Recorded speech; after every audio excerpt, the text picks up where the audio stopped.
Good morning, world. My name is Stacy B, and this is the Brovacho channel. It has been a few days for me, just going in and doing some work within myself, with my father, and doing a lot of work within my surrounding world. I hope all has been well and that you have been blessed. Today, I come from a place of remembrance. A lot of people will tell you don't live in the past, and he doesn't, because what God is taking you out of, there's no need to look back anymore. But he doesn't want you to not look back and see where he has been. Um, as I was going through my studies through the past couple of weeks and within my interactions with people, God was speaking. And he was speaking loud and clear to remember what he has done in your life, and don't ever forget it. Okay, what he has done, he's not asking for payment. He's not doing anything. He said, remember. Remember where your health comes from, where all the love in your world, all the open doors, the people that he has gifted to be in your world. Remember where all of that comes from. And so as I was going through, I'm going to go over some. It was Deuteronomy 5:15 and Deuteronomy 8:2 that was basically discussing commands to remember the slavery. He was telling the Israelites to remember the slavery in Egypt and the 40 years of guidance through the wilderness. He provided for them, okay? Fire by night, a cloud by day. He provided the water, the manna. He provided the shade for them. He asked that they not remember how they came through. And I was going through Psalms, and it was chapter 77, verses 11 through 12. He's saying, I will remember the deeds of the Lord and the wonders of old. You see, the wonders of old. I may be sitting here now, cleaned up or still getting cleaned up. It was always a process if you're still here. But to know that I'm not the person that I once was, and I'm long from that person. That person is a distant memory. I can't even recognize them when I look in the mirror at myself. That's the gift of God. The wonders of old. Remember the love that he has shared over you, the mercy, the grace that he has given you. You're only here through God's mercy and grace, and by the Savior of Jesus Christ, who died for every sin that you have not even begun to know that you're going to do. Okay? So, and then I went through First Chronicles, which was chapter 16:12, and it says, remember the wondrous works that the Lord has done, his miracles, his judgment that was uttered in your favor. You know, moving your enemy out of your way for you. You know, opening doors, putting your name in rooms that you ain't even been in. Can you imagine that?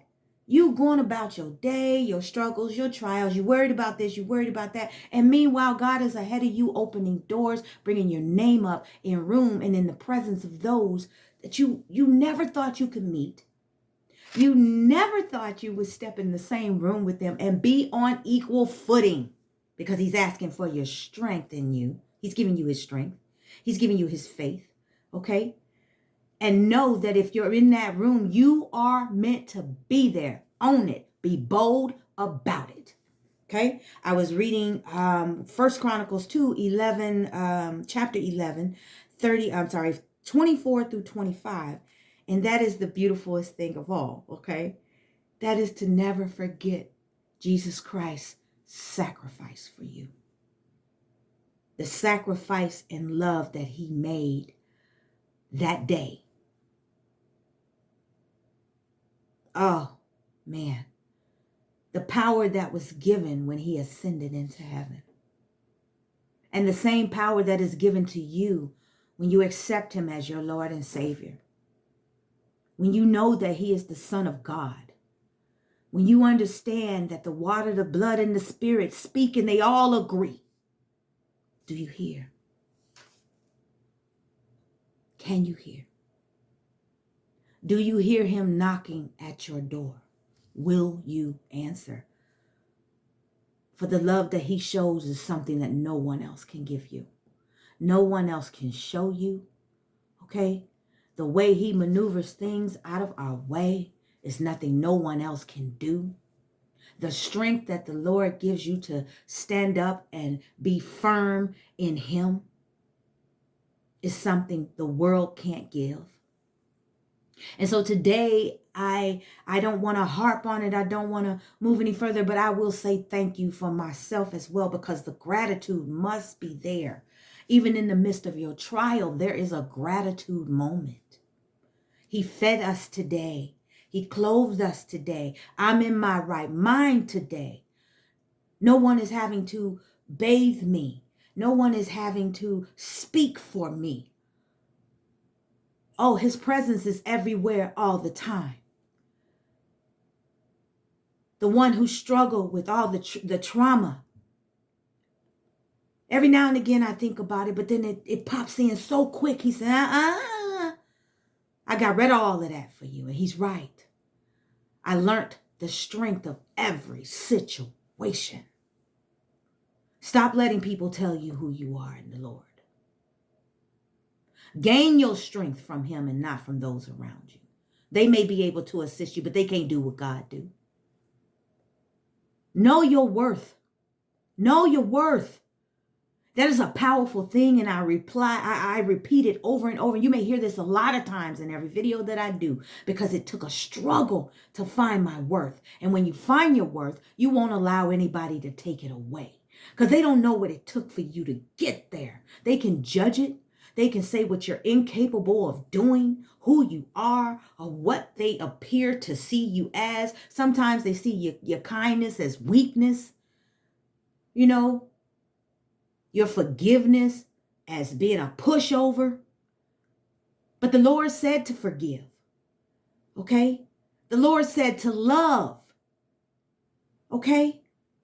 And he said, don't be afraid of having the imagination of a child.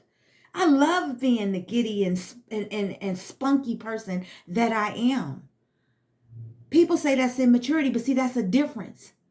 See, he didn't say be immature like a child. He said to have the imagination of a child, to be able to see the spirit world, to be able to believe in angels, to be able to believe that God exists and could perform all miracles in your life, to believe that Jesus appears, because he will. He definitely will. I've been dancing with him for almost 5 years now. I've been doing the work. It started out in a ballroom in this beautiful room. I'm going to say it's a ballroom because that's what it looked like to me. But I danced in this room. And people say, dance. Y'all don't understand. With every dance, things were being stripped away. Things were being brought to the surface for me to deal with. Pains and struggles and strifes in life were being brought to the surface. And as I grew in this room, my room grew. I'm here to tell you it exists. You don't have to believe me. You don't have to roll with me. God makes his presence whenever he chooses. He enters the room whenever he chooses. But I'm glad he entered mine, and I'm glad he called on my name. I'm glad he knocked on the doors of my heart and said, let me go in and just get rid of all of this. Let me step into you. And once he did, see, people on the outside, oh, she changed. Sometimes it's because they can't use you the way they used to use you. Sometimes it's because they can't talk to you the way they used to talk to you. Sometimes it's the way that they don't see you the way that you actually been, but they see this. They never saw this. They never saw this person. And so to them, it's a big difference. You're right, it's a big difference. It's a big difference that I won't let go of. And when you hear him call, answer. I promise you, you will not be disappointed. So for the joys and the trials that we go through in this moment, take the lessons at heart, because you may not see that lesson right now. I'm telling you, when I was lost in my depression and left alone to have to deal with self, I had to physically